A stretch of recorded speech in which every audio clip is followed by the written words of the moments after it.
Glória a Deus. Irmãos, o tema dessa noite é a continuação da escola dominical que tivemos e que foi maravilhosa no domingo pela manhã. Quero agradecer ao pastor Elias Damasceno, que de uma forma muito maravilhosa nos brindou com uma lição muito especial sobre o corpo glorificado. E aí a grande questão que se coloca é a seguinte: ok, eu terei um corpo glorificado, eu ressuscitarei. Segundo o texto de 1 Tessalonicenses, ao soar da trombeta, aqueles que mortos estão, ressuscitarão primeiro. E depois nós, os vivos, assim diz Paulo, nós teremos o nosso corpo transformado e encontraremos com Cristo nos céus. Agora, a grande questão que se coloca é a seguinte: e o que acontece entre o dia em que morremos e somos sepultados e o dia em que ressuscitamos? O que acontece? Existe algum texto bíblico que de forma clara, direta, objetiva, nos fale sobre isso, nos diga sobre isso? Ou será que literalmente com a morte chegamos ao fim da estrada, não é? Porque muitos creem que com a morte chegamos ao fim da estrada. E ainda bem que Cristo ressuscitou, sendo a primícia daqueles que também hão de ressuscitar, e com Cristo começou o que nós chamamos de primeira ressurreição. Ele é as primícias. E se Cristo ressuscitou, como Paulo diz em 1 Coríntios capítulo 15, então também nós podemos ter esperança da ressurreição. Da ressurreição. Então, graças a Deus, a morte não é o fim. A morte não nos faz terminar a existência. Existe uma existência após a morte. Sim, pastor, mas já aprendemos. Após a morte nós ressuscitaremos e estaremos com Cristo nos céus. E tudo que estudamos na lição número 8 e na lição número 9 vai acontecer. Sim, vamos ter uma recepção maravilhosa, vamos nos encontrar com Cristo nos ares, vamos ter um julgamento muito delicado, mas não é um julgamento para a morte, é um julgamento para receber galardão. Vamos ter novas vestes, vamos ter coroas, né? Vamos ter um novo corpo. O que nos espera no céu é fantástico, porque ainda o casamento, o momento da união eterna, as bodas. Então, o que está nos esperando é, sem sombra de dúvidas, maravilhoso. Está ótimo. E o que acontece exatamente antes de tudo isso? Óbvio, né? Por exemplo, como nesse momento está o saudoso pastor da nossa igreja, né? Será que a Bíblia diz como é que está pastor Gedeon? O que está acontecendo? Ele está dormindo? Ele não está dormindo? Ele tem consciência? Ele não tem consciência? O que está acontecendo nesse momento? Que, com certeza, louvado seja o nome do Senhor, cremos que pastor Gedeon vai ressuscitar. Mas o que acontece entre a morte e a ressurreição? Como o assunto é delicado, eu não vou pegar somente os versículos específicos que eu pensei. Eu estava em casa analisando e pensando, é melhor ler o contexto para que ninguém venha depois dizer que nós, pentecostais, adoramos tirar o texto do contexto para criar pretexto numa leitura de um texto e refazer a interpretação do mesmo. Então, começando o assunto, nós temos Eclesiastes capítulo 12, que eu pedi que você, por gentileza, abrisse desde o início deste culto. Vamos ler juntos? A maioria dos textos são autoexplicativos, são simples, diretos e objetivos, mas são essenciais. Então vamos lá. Pastor, por que esse estudo não está na revista? Já que é consequência direta do último estudo que tivemos. Porque senão a revista viraria um livro. E a intenção não é livro, é revista. Então é o que vai acontecer com nossa próxima revista, né? Nossa próxima revista está chegando. Ela tem um tema muito interessante. O título dela é Somos Nós a Geração do Arrebatamento? Que título interessante, né? Que indagação interessante. Somos nós a geração do arrebatamento? E é óbvio que se fôssemos colocar nessa nova revista tudo o que queríamos, Deus de misericórdia, aí é mais do que uma enciclopédia, né? Então você tem que selecionar assuntos e você tem que colocar os pontos principais dos assuntos numa revista, de tal forma que explane o assunto e ainda dê para todo aquele querido estudante a possibilidade de depois, através da leitura de livros sugeridos, aprofundar o conhecimento. Tá bom? Então, a lição de hoje não está na revista, mas você está com caneta e papel. Vamos então? Versículo 1 do capítulo 12. Lembra-te do teu Criador nos dias da tua mocidade, antes que te venham os maus dias, e cheguem os anos dos quais venha a dizer, não tenho neles contentamento. Irmãos, aqui está falando da velhice, de certa forma sim. Mas, pastor, a velhice é um momento tão ruim? Não é que seja um momento ruim, mas é que a pessoa, quando chega na velhice e sabe o que está esperando ela do outro lado, ela tem a dimensão perfeita do que está esperando do outro lado, e ela vê as dimensões de limitação que ela está começando a sofrer na própria velhice, e ela diz assim, mais ou menos como o apóstolo Paulo, o desejo é estar com Cristo, mas por amor de vós eu estou por aqui. Eu vou dar um testemunho rápido para que você veja como Eclesiastes não está brincando. A minha avó, mãe da minha mãe, uma mulher, serva de Deus, que tinha todos os recursos, que tinha casa própria, e que na velhice foi acolhida por minha mãe. Meu pai chegou a fazer dentro da nossa casa um apartamento completo para ela, que era maior do que o apartamento que ela tinha na 409 Sul. Então ela tinha um local para ela, para ninguém entrar, senão quando ela deixasse, ela tinha a privacidade dela, só que ficava dentro da casa e a gente podia vigiar e acompanhar, para que nada de ruim acontecesse. Gente, ela tinha o melhor de comida, o melhor de bebida, o melhor de tudo.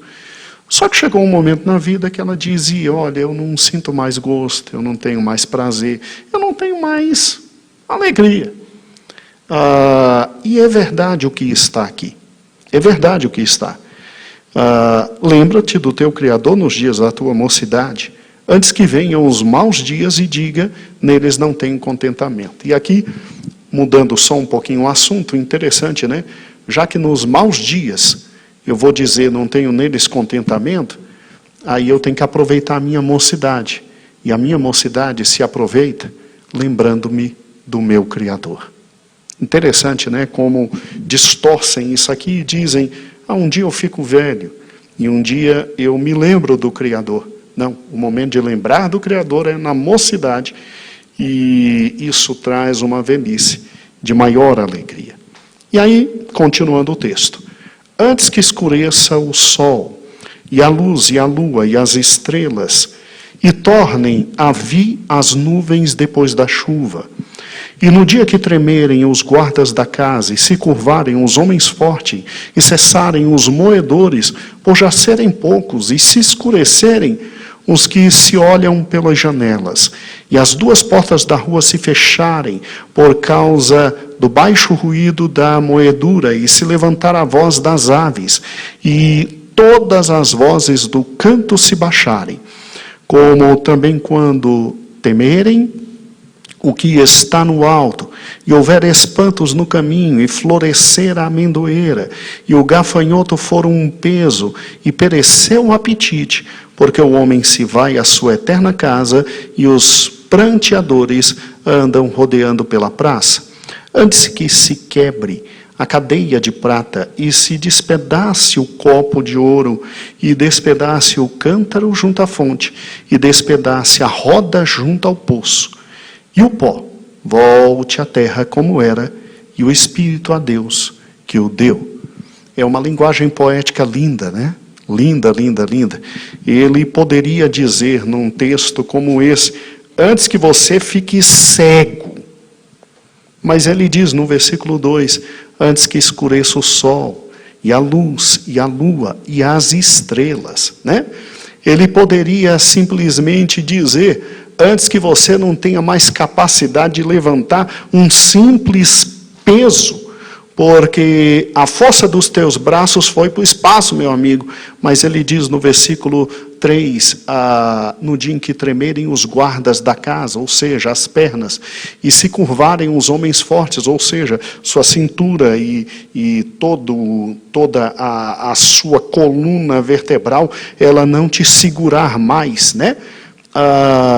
E cessarem os moedores, é mais bonito do que dizer perder os dentes, ou cair e ficar banguela, não é? Eu acho que é uma linguagem muito bonita. E eu quero que você entenda, isso se chama poesia hebraica, e ela tem um nome muito bonito. Nós chamamos aqui no Brasil de eufemismo, né? Então, ao invés de você dizer a palavra real e horrível, e direta e objetiva, você traz uma palavra de toque existencial mais bonito, com menos dor semântica. E daí está o eufemismo, né? É muito bonito quando ele diz aqui, e florescer a amendoeira, né? Ao invés de dizer ficar com o cabelo branco, ele diz florescer a amendoeira. É muito bonito. A Bíblia está cheia de eufemismo. Tá bom? Agora, aqui tem um termo específico para essa poesia hebraica. A gente estuda isso quando estudar Salmos e Provérbios e Eclesiastes, e aí a gente estuda mais a fundo a poesia hebraica. Muito bem. O texto é de uma realidade inconteste, e o texto diz, meu amigo, você vai envelhecendo, e que felicidade é envelhecer, né? Porque quem não pode envelhecer, tadinho, já morreu. E o texto termina dizendo assim, e o pó volte à terra. Não é uma forma bonita de dizer, enterraram você? Né? Não, enterraram seu corpo. Você não é só seu corpo.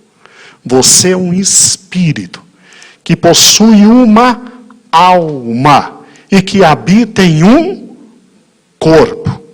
Então vai chegar um momento em que, se Jesus não nos arrebatar, se nós não formos a geração do arrebatamento, o nosso destino é esse.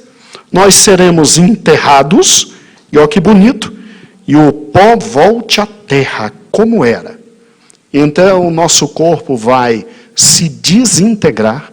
Se hoje tivermos que fazer uma exumação, aonde o nosso saudoso pastor Gedeon está, encontraremos lá ossos e eu creio que bastante cabelo.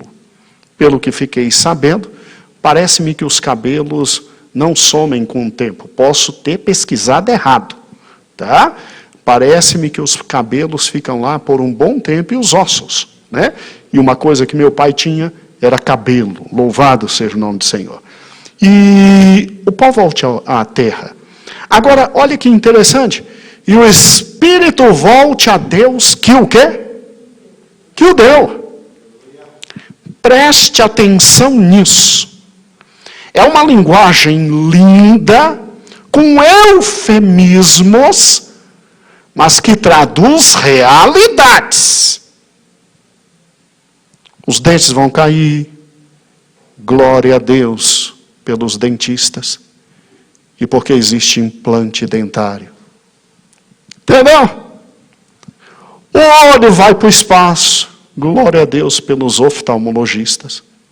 Sério, gente, a medicina quem deu foi Deus, né?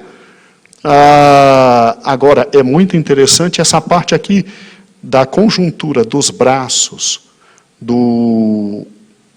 da parte viril, né? Toda aqui, que vai caindo, e aí, glória a Deus, por gente como o Mateus, o pessoal da educação física, que diz, olha, isso pode doer menos e cair menos se você exercitar músculos da forma correta. Então, a gente vive num momento muito bonito, né? Mas chega um momento que tudo vai e o teu corpo vai para o espaço. Ele acaba. Ele acaba. Porque Deus tem para você e para mim um corpo glorificado. Eita dia fantástico. Agora, o Espírito volta o quê? Que o deu. Presta atenção. Você não vai escapar. Eu não vou escapar. Aqui está lindo, né? Está lindo. Marco Aurélio. Aqui está lindo o contexto. O autor de Eclesiastes, querido Salomão, ele conseguiu transformar a decadência na coisa mais linda do mundo, né? Quando o fio de prata se romper, ou seja, infarto cardíaco. O miocárdio foi para o espaço, entendeu? Agora, você acha que é bonito esse negócio e o Espírito volta a Deus que o deu, Júlia? Júlia, aqui está bonitinho. Ai, vou me encontrar com Deus. Deus tenha misericórdia. Ai, o Espírito volta a Deus que o deu. É? Você vai ver o que significa isso agora, meu querido Eliomar. Porque se é eufemismo do início até aqui, o final não deixa de ser. O Espírito volta a Deus é a expressão que significa no exato momento da tua morte. Antes que o teu corpo vá para a sepultura, você já se encontrou com um ser mais real no universo, que é Deus. Deixa eu te explicar isso. Quando chegou a notícia do falecimento de nosso saudoso pastor, ele já tinha se encontrado com Deus. Quando no sábado nós enterramos, que quinta-feira a mamãe deu o recado na tarde da bênção. Irmão, sinceramente, eu pensei que as irmãs da tarde da bênção iam falecer. Porque eu vi mulheres e homens chorando aqui dentro, copiosamente, e não era só idosa não, as novinhas todas chorando copiosamente, porque amavam o pastor, e amavam de todo o coração o pastor. Olha que interessante, gente que, pequena chorando, só que quando mamãe deu a notícia, ele já tinha se encontrado com Deus. Quando enterramos, ele já tinha se encontrado com Deus. Ninguém escapa de se encontrar com Deus. Eu estava um dia conversando com um amigo que estou evangelizando com muita calma, ele é ateu declarado. E eu disse, olha, não se surpreenda se quando você morrer, se encontrar com o ser que você diz que não existe. Porque a primeira coisa que vai acontecer, você vai se encontrar com Deus. Aí ele tirou isso de onde, maluco? Aí mostrei o texto. Aí ele, que bom que eu não acredito. E eu disse, que pena. Mas você vai acreditar, eu estou orando por você. Calma. E aí a gente brincou, mas ficou no coração dele, vai se encontrar. Agora vamos lá, você acha que esse encontro com Deus é tranquilo? É simpático?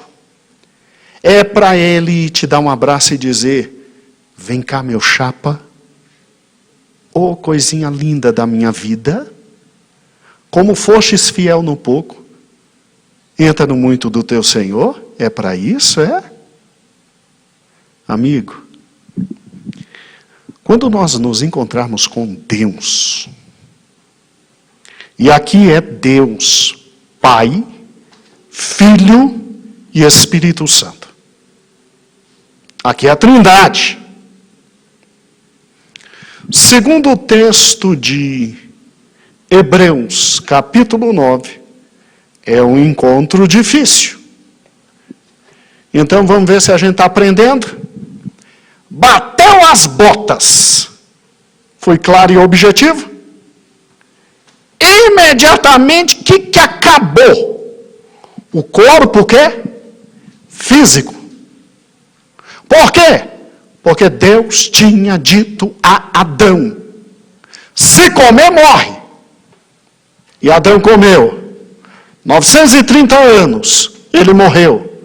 E segundo Romanos capítulo 5, por um homem a morte entrou, o pecado entrou, a morte entrou e atingiu a todos, porque Adão era o nosso representante.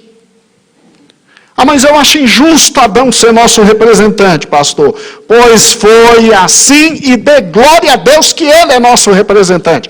Porque aí Deus pôde trazer o último Adão, Jesus, e também transformá-lo em nosso representante, e aí ao invés de nos arrebentar por causa da sua ira, arrebentou seu filho, e a ira dele cai no seu filho, e como ele nos representa, a gente se livrou da ira dele. Está entendendo? Então, graças a Deus que Deus vê a humanidade em dois homens, ou em Adão ou em Cristo. Graças a Deus que por causa do erro de Adão, o pecado atingiu a todos. Porque segundo Romanos 5, por causa da justiça de um homem, todos nós somos salvos. E perdoados. E purificados. E santificados. Graças a Deus pela representação federal de Adão e de Cristo. Mas eu quero que você compreenda algo extremamente simples. Quando nós abrimos em Hebreus, capítulo 9, o texto também não é brincadeira. O texto é direto, objetivo. E ele no versículo 27 diz assim: e como aos homens está ordenado morrerem uma vez, vindo depois disso, ou o quê? Assim também Cristo ofereceu-se uma vez para tirar os pecados de muitos.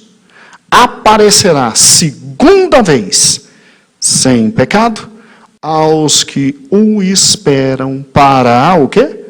Salvação. Então, olha que interessante.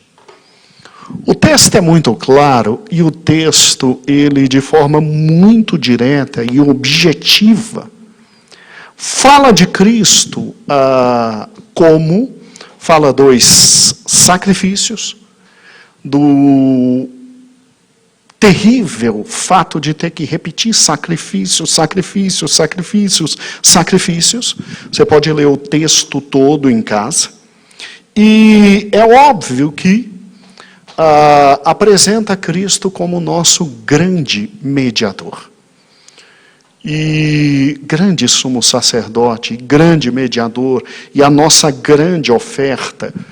E o texto, depois de dizer exatamente isso que estou te falando, simplesmente ele termina dizendo assim: olha, aos homens está ordenado morrerem uma vez. Significa, de forma muito clara e objetiva, que não tem reencarnação. Obrigado, Vera. Deus abençoe. Não tem reencarnação. Não é possível vir, morrer, voltar, morrer de novo, voltar, morrer de novo, voltar, morrer de novo. Então, juntando os dois textos, é impossível existir, meus amados irmãos, simplesmente, obviamente, o fato de nosso espírito voltar a Deus que o deu, e Deus falar: retorne para melhorar. Ah, então peraí.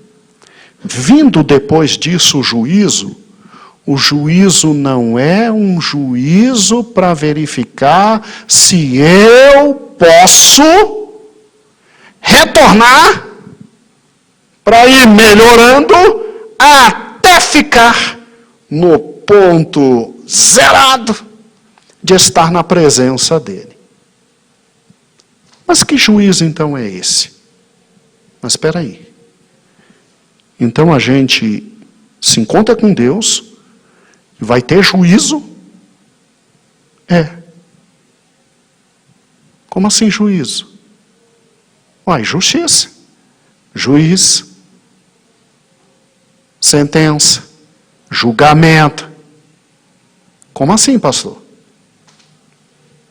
Agora, como só é possível morrer uma única vez, não é um juízo que me permitirá voltar à terra para nascer de novo e morrer de novo até chegar lá. Então, não é esse o juízo. Muito menos aqui se está permitindo, ao contrário, está morrendo qualquer tipo de purgatório. Porque, que juízo é esse aqui? Pensa comigo. Voltei a Deus, e Hebreus diz que quando eu me encontro com Deus, eu serei julgado. Olha que fantástico, Júlia. Eu serei julgado.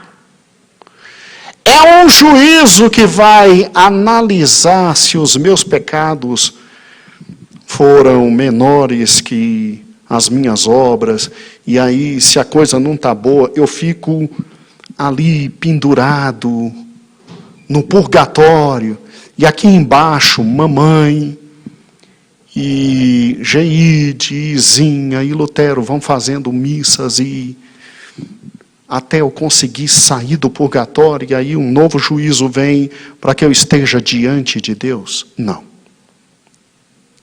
Espera aí, então, se o meu espírito volta a Deus e eu já sou julgado, eu sou julgado para quê? Meu Deus do céu, eu pensei que o encontro seria lindo. Não. Encontro não é lindo não, meu amigo. E se só tem uma única vida, só se morre uma vez, aqui acabou, que já vem o juízo, e não está falando juízos, está falando um juízo, por isso que não tem purgatório. Meu Deus, que juízo é esse aqui? Porque quando Deus me encontrar, Ele vai me julgar. Julgar para quê? Vamos lá? Haverá um julgamento. E um julgamento muito interessante. Já vou adiantar e depois vamos para o texto. Um julgamento para dizer: você, amiguinho, vem para um local chamado paraíso. Você, amiguinho, vai para um local chamado inferno. Simples. Está de brincadeira, pastor. Isso não existe, não. Não existe. O próprio Jesus deixou muito claro que esses dois locais existem: inferno e paraíso. Já já vou mostrar tudo para os irmãos na Bíblia, para que não se torne um papo meu. E eu acho que quando o Senhor nos julgar e disser: ou, vinde benditos do meu Pai, ou, apartai-vos de mim, todos vós que praticais a iniquidade, acho que não tem como recorrer do julgamento. Porque, vamos lá, quem vai nos julgar? Se o Espírito volta a Deus que o deu, quem vai nos julgar em regra? Segundo Hebreus, vem o juízo.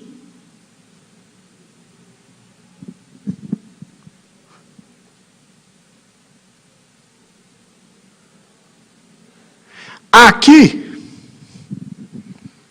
para condenação ou para a vida eterna, talvez o juízo seja do próprio Deus, porque o Espírito volta a Deus que o deu. Eu sei que temos outros textos que dizem que nós julgaremos, que os apóstolos julgarão. Os apóstolos julgarão os judeus, nós, os gentios. Mas depois a gente completa isso. Nesse primeiro momento, parece-me que o julgamento é feito por ele, porque é destino eterno. Sendo destino eterno, é um julgamento que tem que ser muito justo.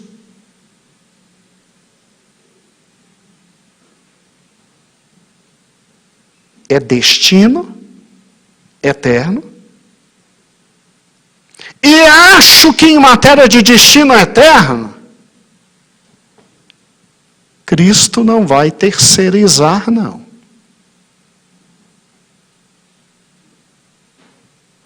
Sério, pastor? Sério?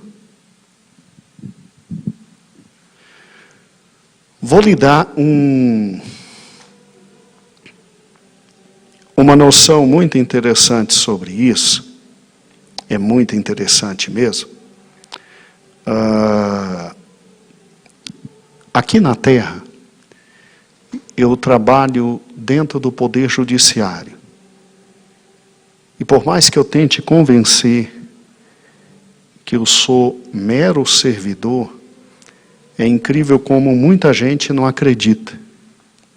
Um dia uma irmã da igreja sentou aqui comigo e disse: por que você determinou que a família tal perdesse tudo, perdesse casa? Por que você está atrás desse povo e acabando com a vida desse povo?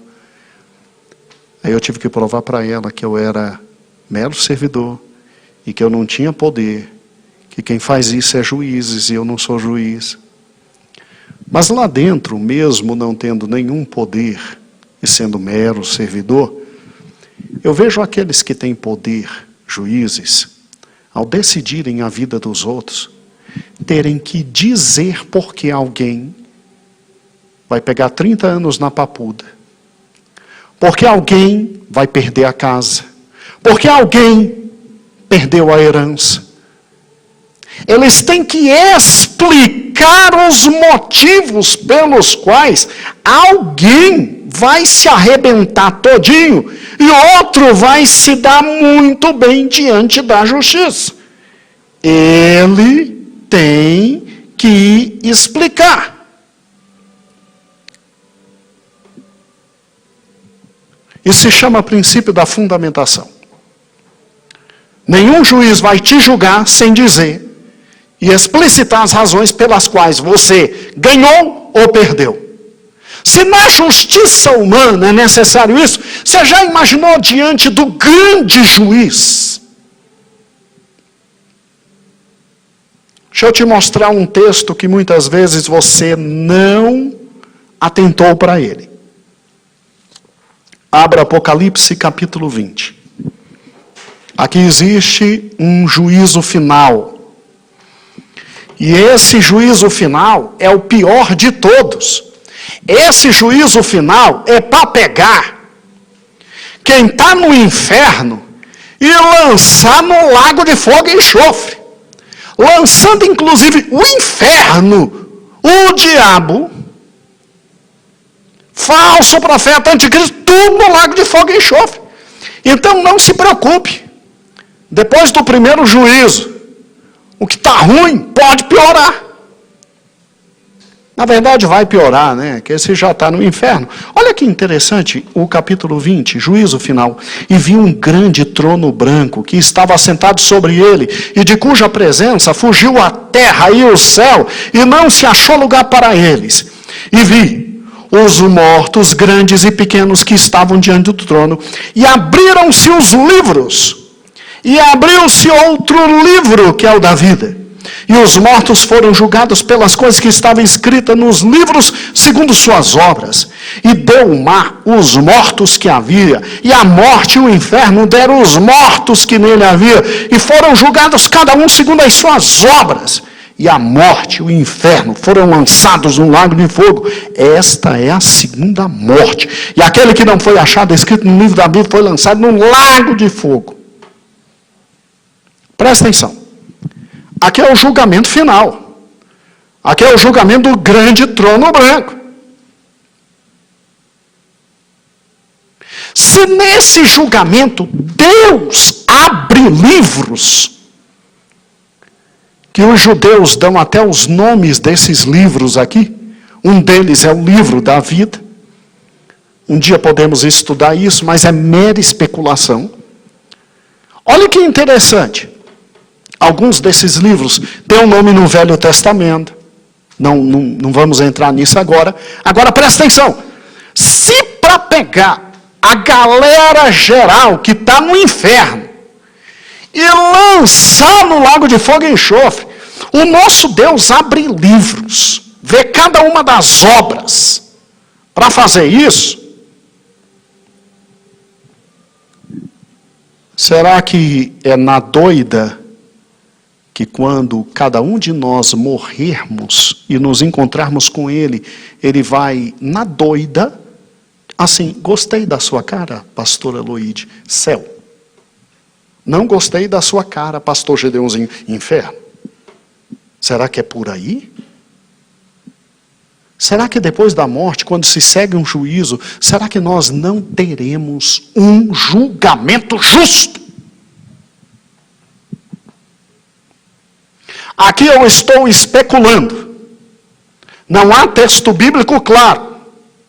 Mas eu estou pegando o texto bíblico de julgamentos tão sérios quanto este. Porque vamos lá, aqui o inferno deu seus mortos. Os mares, os mortos, todo mundo deu seus mortos para a galera em peso ir para o lago de fogo e enxofre. E Deus abre livros. Deus mostra fatos. Deus identifica o que cada um fez. Sabe por quê? Porque no lago de fogo e enxofre não vai ter sofrimento igual, não. Só quem quer igualdade plena são os malucos do marxismo. Esses loucos intelectuais, coitados. Vou mostrar depois para vocês, no domingo, que tem gradação de sofrimento. Tem gente que vai gritar mais no inferno que os outros. Tem gente que vai arder um pouquinho mais. A delícia. E Deus, com muita calma, vai distribuir a galerinha, com todo respeito, nos pavilhões do lago de fogo e enxofre. Aqui um pouquinho mais quente, ali um pouquinho mais duro e tal. Ou você acha que Adolf Hitler, se ele não aceitou Jesus, ele vai ter a mesma punição daquele pobre coitado que viveu a vida inteira certinho com a esposa, mas que também não aceitou Jesus, os dois estão no inferno, aí tu quer para os dois a mesma punição. Escute, eu não estou dizendo que o texto de Apocalipse 20 é o texto complementar de Hebreus 9 e 27. Não estou dizendo isso. Eu estou usando Apocalipse 20 para você entender algumas coisas. Primeiro, se num julgamento tão sério, que é de punição de quem está no inferno para ir para o lago de fogo e enxofre, Deus abre livros e diz as coisas, a gradação da pena, a gradação da dor. Você acha que o Senhor, ao receber cada alma que sobe, não explica tintim por tintim, porque um vai para o paraíso e o outro vai para o inferno?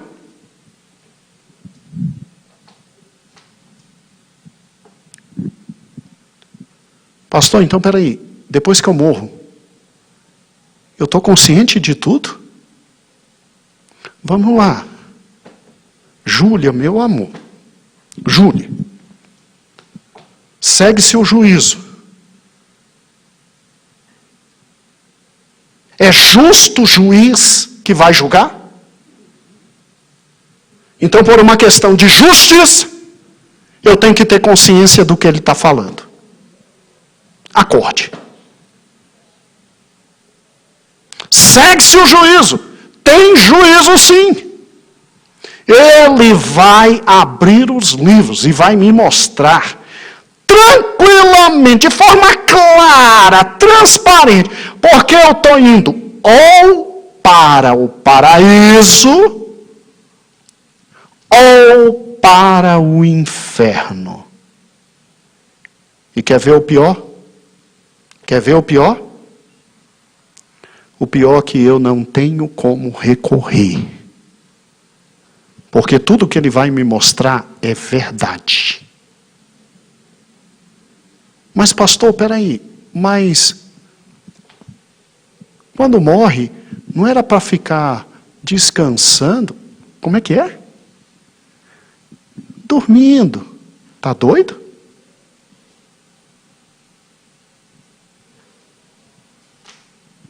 Espírito? Espírito dorme?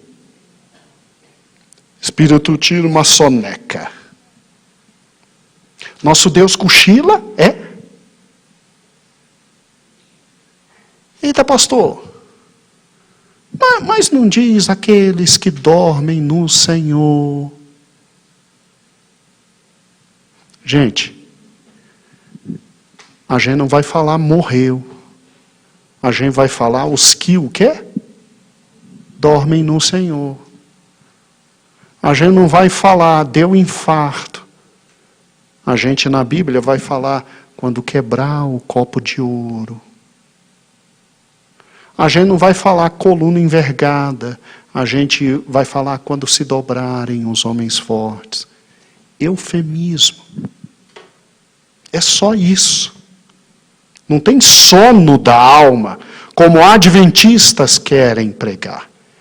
E olha aqui, eu não consegui sair do juízo. E já estou mostrando para você que quando eu e você deixarmos esse corpo e nos encontrarmos com ele, é julgamento.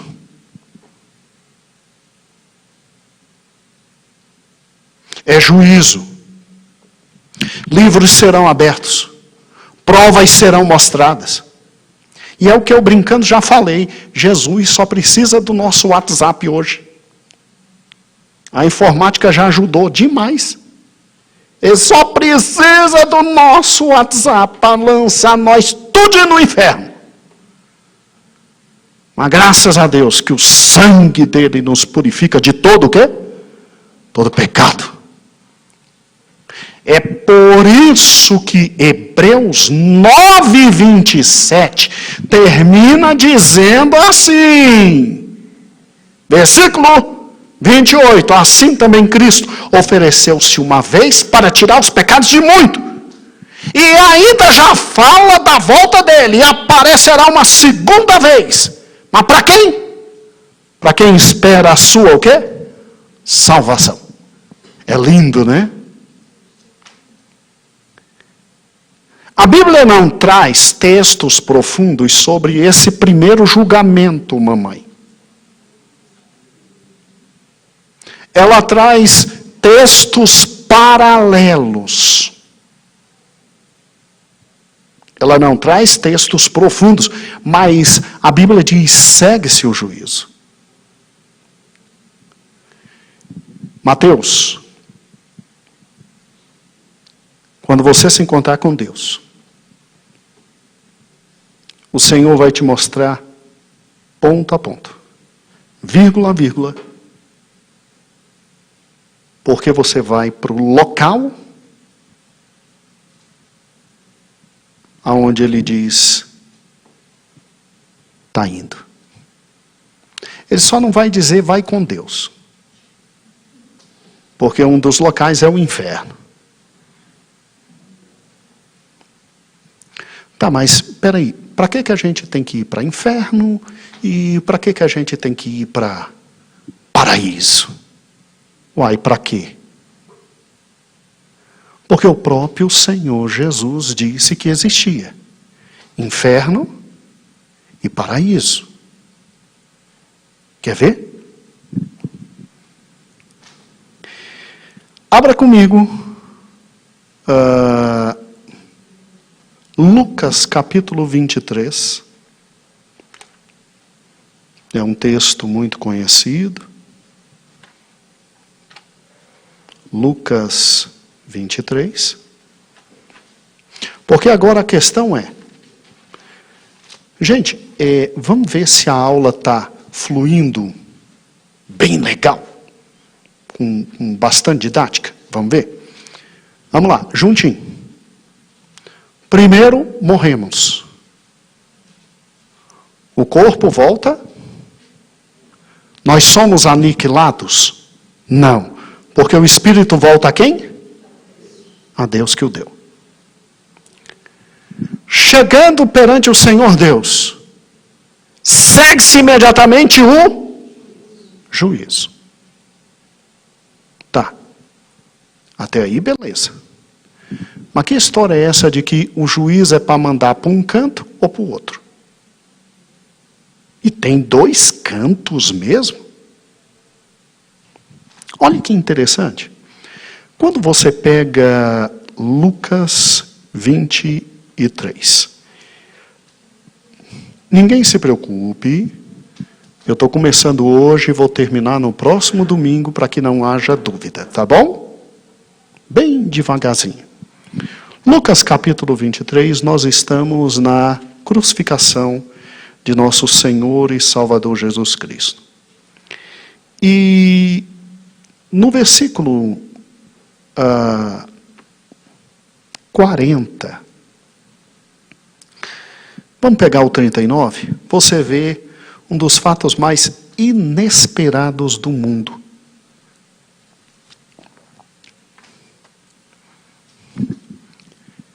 Gente, se Cristo salva a gente, até quando Ele está morrendo por nossos pecados, Jesus salva qualquer um a qualquer momento.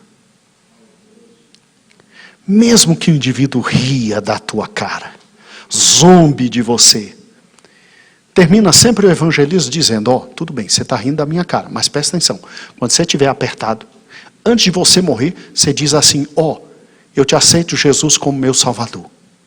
O Jesus que o Gedeon pregou. O Jesus que o Eliomar falou. Fala isso antes de você bater as botas para você ir. Porque é isso que eu falo para tudo que é meus amigos. Eles ficam rindo e eu fico ainda olhando para a cara dele. Repete comigo. Repete comigo que você vai falar antes de morrer. Eu aceito o Jesus que o Gedeon falou. Repete comigo. Sei lá se Deus recebe. Tá entendendo? Porque ele está rindo de mim agora, que ele está gordinho, feliz e tranquilo. Mas na hora do aperto, vamos lá.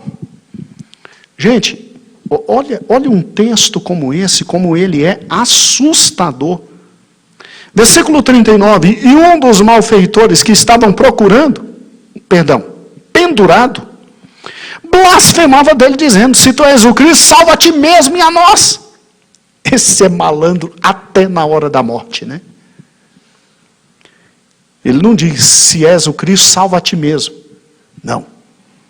Salva a ti mesmo e leva nós junto. Entendeu? Respondendo, porém, o outro, repreendia-o, dizendo, tu nem ainda temes a Deus, estando na mesma condenação. Nós, na verdade, com justiça, porque recebemos o que nossos feitos merecem, mas esse nenhum mal fez. E disse a Jesus, gente, olha o versículo 42, Senhor, lembra-te de mim quando entrares no teu reino. Gente, olha que fantástico. O indivíduo vai morrer. Ele talvez nem soubesse que quando morre, o espírito volta a Deus. E talvez nem soubesse que quem ia receber para o julgamento era o próprio que estava pendurado na cruz. Não é fantástico isso? Você já tinha pensado nisso? Olha o que Cristo diz para ele. Em verdade te digo que hoje estarás comigo no quê? O que é paraíso? Paraíso é o local onde Cristo está com todos aqueles que ele recebeu para a salvação. Paraíso é o lugar aonde Paulo disse assim, conheci um homem que foi até o terceiro céu e ele viu coisas indescritíveis e inefáveis. Inefáveis. Paulo está falando dele. Eu creio que ele estava falando dele. Tanto é que depois, lá na frente, ele diz assim, gente, como eu estou cansado de vocês. Ah, que vontade de matar vocês tudinho. Só que ele escreve de forma bonita, em eufemismo. A minha vontade era de estar com o Senhor no paraíso. Mas, por amor a vós, o Senhor ainda me conserva aqui.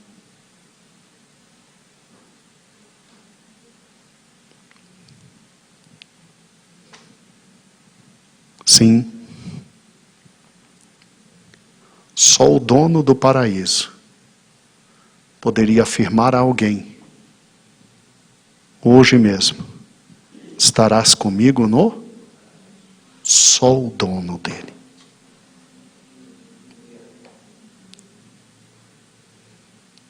Agora, espera aí. Se eu juntar os textos, então esse ladrão já está com Cristo no paraíso? Me responda. Sim ou sim? Então o paraíso existe. E o ladrão está lá.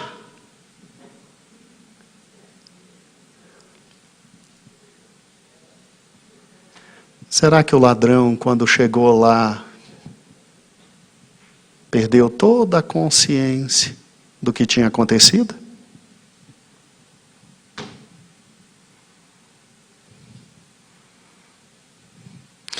Agora sou eu, ao bom estilo Spielberg, criando a história da chegada do ladrão no paraíso. O ladrão em agonia não morria, e não morria, e não morria. Os romanos tiveram que quebrar-lhe as pernas. Faltou toda a respiração, porque com as pernas quebradas ele não podia se levantar na cruz e o pulmão não podia retomar todo o ar. E de forma terrivelmente agonizante, pior do que morte de Covid, o ladrão falece. Seu corpo é jogado no primeiro esgoto possível, na primeira vala. Ele é filho de quem? De ninguém. Ele é quem? Ninguém. O seu corpo se perde para sempre. Mas o espírito volta a Deus. Lá chegando, com muito medo, grande receio, vendo que tudo era diferente. O que esse homem fazia ali? Afinal, sua vida tinha sido de terrível existência. Consciência absoluta de todos os seus péssimos hábitos. Sua vida promíscua, sua existência degenerada. Entra o ladrão assustado, vendo coisas que nunca viu, e sendo recebido por Deus Pai, Filho e Espírito Santo, porque após a morte segue-se o quê? O juízo. Livros são abertos. A tristeza de sua vida escancarada.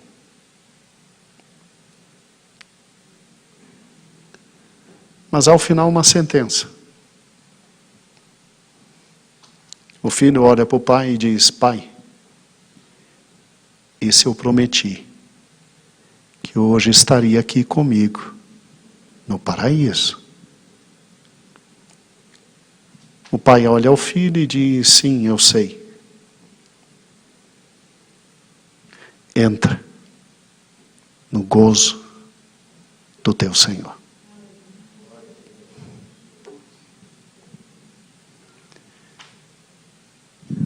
Um ato.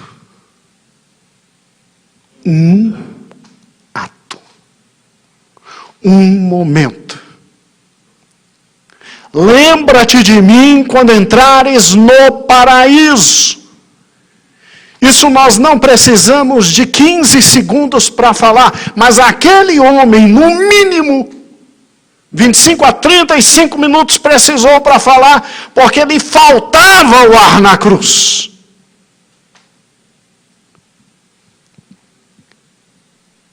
Só que ele estava diante do Cordeiro de Deus, que tira o pecado de todo mundo. No momento em que o Cordeiro de Deus estava sendo oferecido, no momento em que estava sendo imolado, e seu sangue eterno derramado por toda a humanidade, sim, aquele homem tinha que ser recebido, porque foi o primeiro que creu no Cordeiro de Deus que retira todo o pecado no mundo. Se com teu coração creres, com tua boca confessares, serás salvo.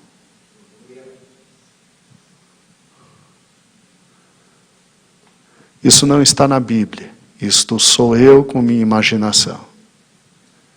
Agora você já imaginou eu e você chegando?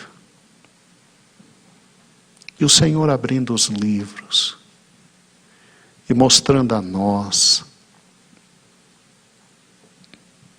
os motivos, razões pelas quais entraremos no paraíso. E não confunda isso com o que você aprendeu com o pastor Elias Santana. Presta atenção, isso aqui é um julgamento. E aí eu e você entramos no paraíso. Aí, Marco Aurélio, lá a gente não vai ficar dormindo, não. Domingo eu te mostro isso. Lá tem muita coisa para fazer. Olha que interessante. Depois que Jesus volta e arrebata a igreja. Eu não sei como isso vai acontecer. Eu sei que um corpo novo eu terei e junta o meu espírito nesse corpo novo. Você pode imaginar como é que é isso? Você já imaginou isso? Juntando o teu corpo com o espírito, e a alma, e a consciência. E aí chega o dia do bema, em que eu me apresento diante do Senhor. E aí outros livros são abertos.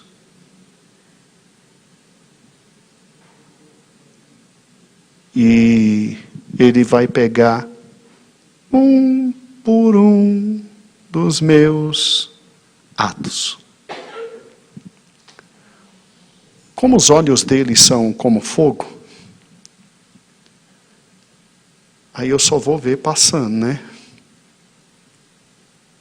Queimou e foi para o espaço, dancei. Porque o que eu produzi foi palha, feno, madeira. Agora você já imaginou se passando pelos olhos dele a coisa melhorar? Porque o que eu produzi foi ouro, foi prata, foi coisa preciosa. Você já imaginou que coisa fantástica o galardão? Coisa fantástica. Só que esse julgamento é outro. É depois.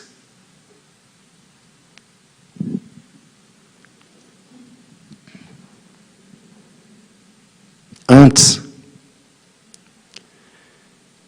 eu tenho que chegar perto dele e ouvir paraíso. Meu amigo, chegando lá e ouvindo paraíso,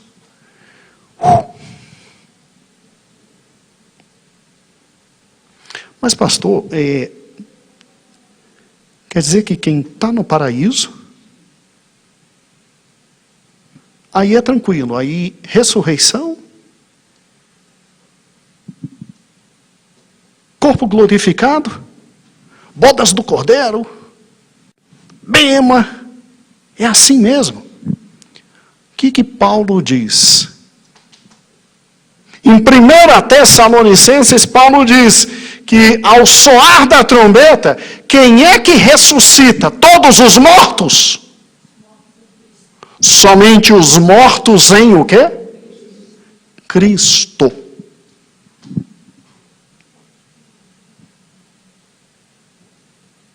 Opa! Tem gente que não vai ressuscitar agora.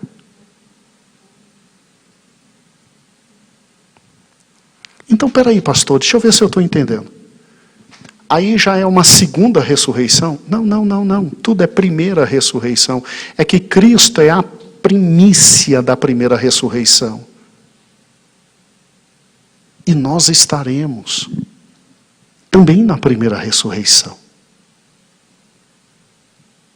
Porque segundo a palavra de Deus, triste, é para quem ficar na segunda ressurreição. Então, peraí.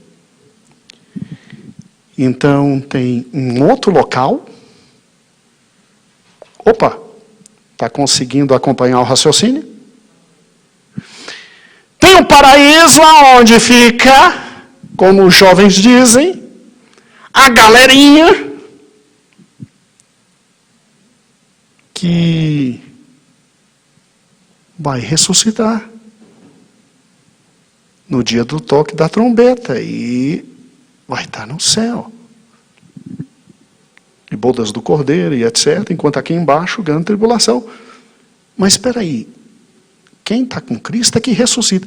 E quem não está com Cristo? Não ressuscita agora não. Eita, pastor. Esses que não estão com Cristo é a galera. Lá de Apocalipse 20. Sim, a maioria sim. do grande trono branco, que vai ressuscitar para ser arrebentado. E onde é que eles estão? Será que eles estão no paraíso? Ou será que eles estão em outro local? Existe um outro local, chamado inferno.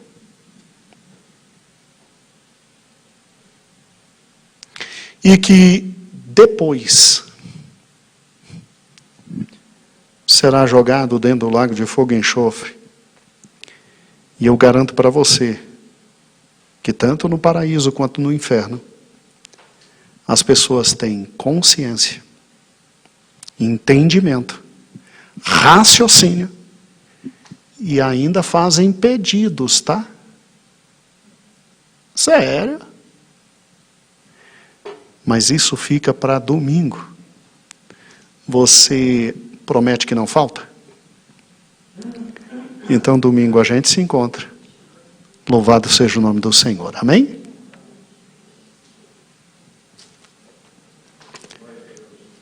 Vamos louvar a Deus com nossas ofertas, nossos dízimos, bendizendo o nome do Senhor? Vamos glorificar o Senhor? Joel, vem cantar de novo. Amém? Te explorar hoje. Mateus nos ajuda.